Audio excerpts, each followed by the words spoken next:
on airs, so that you do not deign to notice me? Medicinal. Wilfred, his eye upon the wall. I have eyes. You are no midget. What am I to think of you? Due to your neglect, I had no lunch today. Emmett, you are a parasite. Where have you been? Are you so busy chasing that dizzy trick wench that you forgot my lunch? I will not hear Miss Tripp referred to in such terms. I repeat, you are a parasite. And you forget, Wilfred, that your security depends on my goodwill. I warn you, do not tamper with my appetite. Where have you been?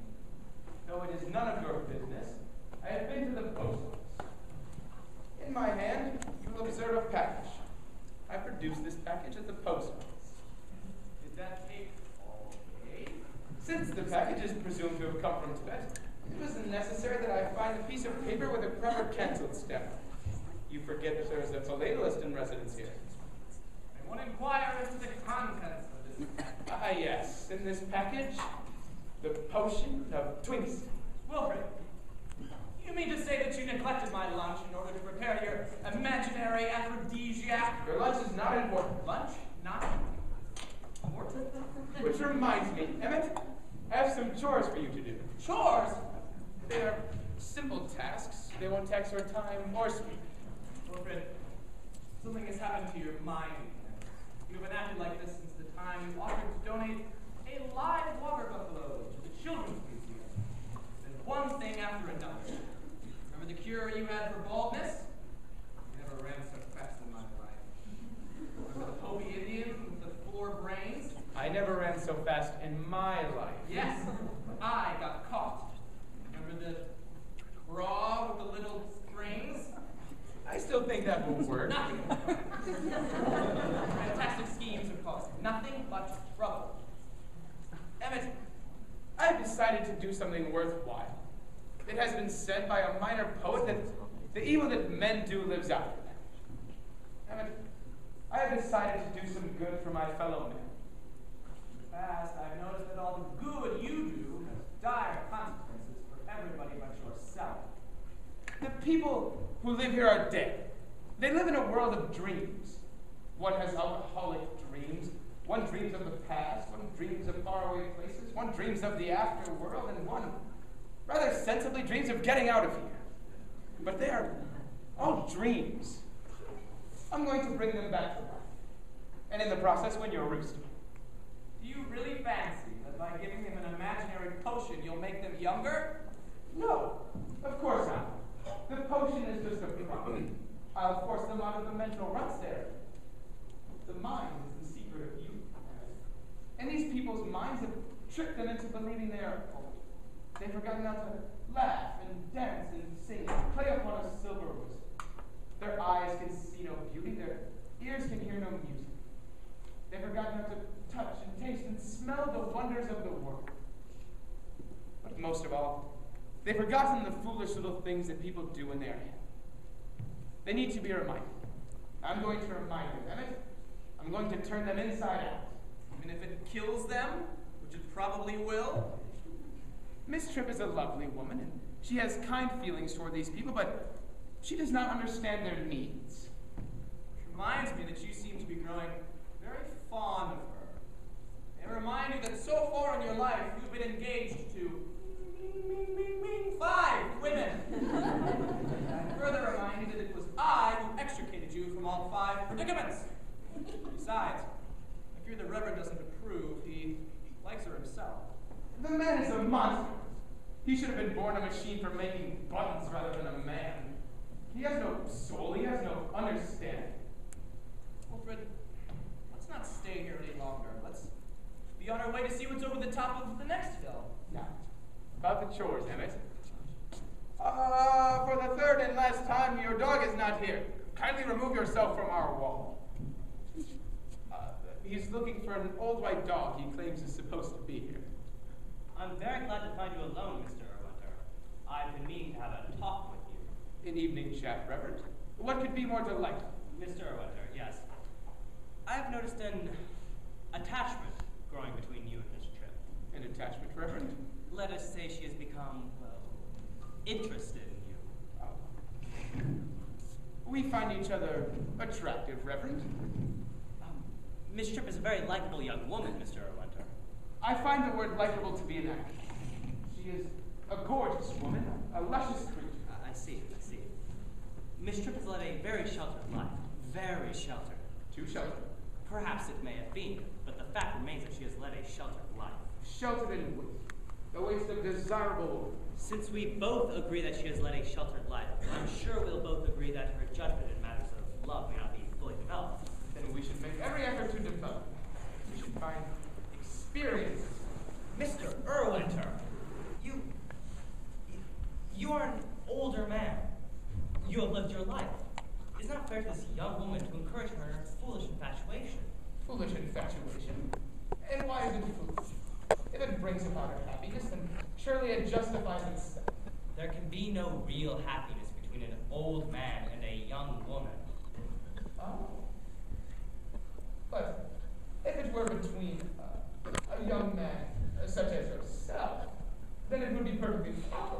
She would have a better chance of finding happiness with a man near her own age. Reverend, you're jealous. You got them by yourself. As long as I do not demonstrate them, my feelings towards Miss Tripp are my own affair. You admit that you care for her. I admit nothing. Mr. Erwinter, I did not come here to discuss my emotions. I'm here to discuss yours. And I conceal nothing. I find Miss Tripp to be attractive and desirable and lovely. So it would seem. And I feel quite capable of bringing love into her life. In spite of the fact that you are an old man. In spite of the fact that I am an old man. You refuse to discourage the girl. Of course I refuse to discourage the girl. Reverend, I'm afraid you're acting a bit stiff. Loosen up, or get some of your codes. You're making life too grim. Thanks for your advice, Mr. Erwinter. Not at all. Anytime at all. Mr. B, your corner's ready. Oh, an irony. Better. The table is much heavier than it appears. Oh, Miss Hurley. You find everything at the post office? Yes, Mr. Reed. I will tell you later when we are all gathered. The table. We have to place the table. This is their foolishness. Okay, let's bring it out this way a little bit more. Very good. Your corner's ready. We'll bring it out. Now to the middle center. Perfect. Excellent. Mr. Winter, I think it was a wonderful opportunity outdoors. We will have a banquet. A Roman feast beneath the stars. It would be wonderful. It seems a shame we have to eat the same thing we always eat indoors. This is just a start. A step in the right direction. When we gather, I will tell you all of a plan that I have to better the lot of each of you. There are big things in the way. Oh, plan, I think would be wonderful to have a plan. Might have known it. Now he's got a plan. What sort of a plan is it? Mr. Erwin will tell us all about his plan at supper. Let's go get washed up. Come on. I'm coming. I must say, I don't see any point in this. The table was in the dining room where it's supposed to be. That's where you eat, in the dining room. Everybody knows that.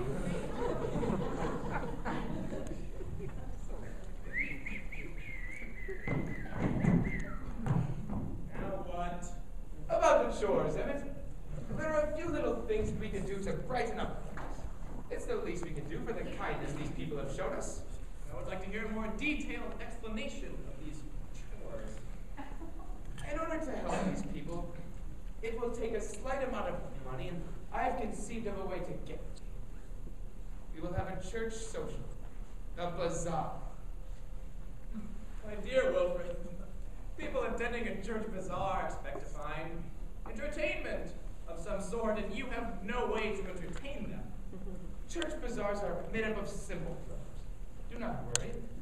First, we will make the garden look attractive. Bright green grass, gaily colored flowers, perhaps a bird bath and a croquet. Once we have the proper setting, it will be simple to set up a stand which our customers may turn to for lemonade and sandwiches when they tire of playing a game called bingo. Bingo. Ingenious. Among my other activities today, I sandwiched in a reconnaissance of one sort or another. I have located a bird bath not far from here. I have located a promising flower bed. A On the lawn of a neighboring hospital, there is a croquet set. Best of all, I know where a pile of manure sits steaming in the sun. These wonders will work tonight in the still of dark. Why are you doing this? And each man should contribute to the happiness of the world before he leaves it.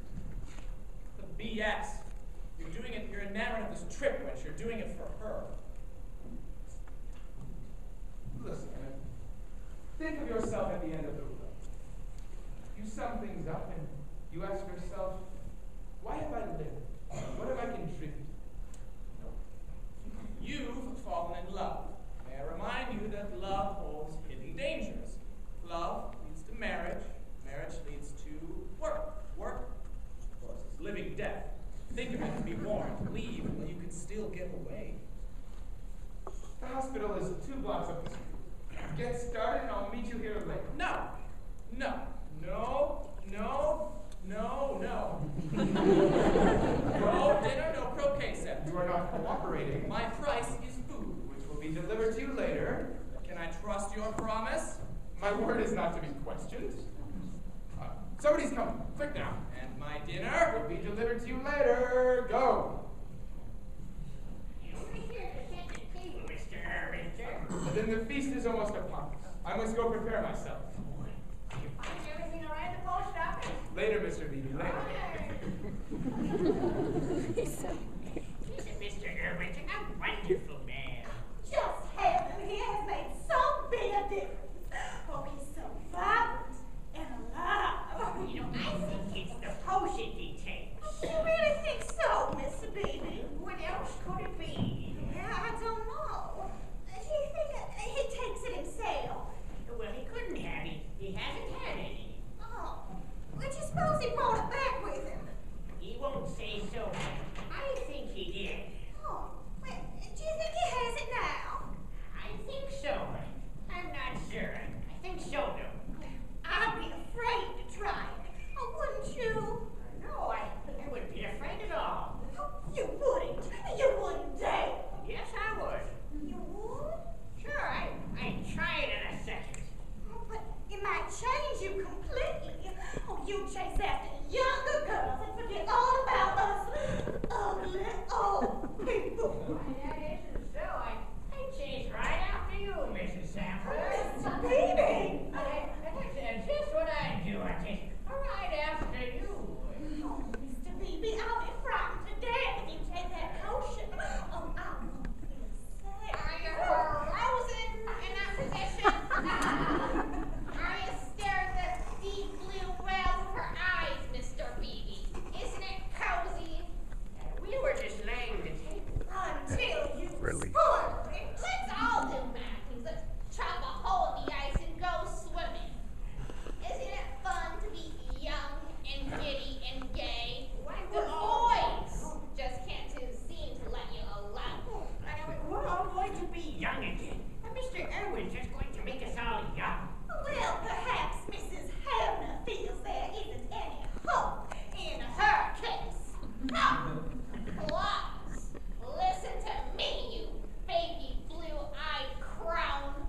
I'm not old, but I'm old enough when to stop being on the make. Well, since you're a reasonable woman, that must have been years ago. Why, you wrinkled old hypocrite! At least I'm not gruesome. People don't avoid me down here. Call me gruesome. Hey, you better not shout so loud in this pit. We'll hear I you. don't care whether she does or not. I know a thing or two about her. Don't think I don't know what's been going on. I could tell a thing or two. Did you see anything? I'm not telling all I know. Where's the party? Where's the party? Going to the party. Whee! Why, she's been drinking again. Oh, poor Miss Holy. You've been on a party for the last 3 years. If you're ever sober up, you'll fill the garden with orange snakes and pink elephants. Drinks for the house. It's on me. Tell me where your whiskey is and I'll get it for you.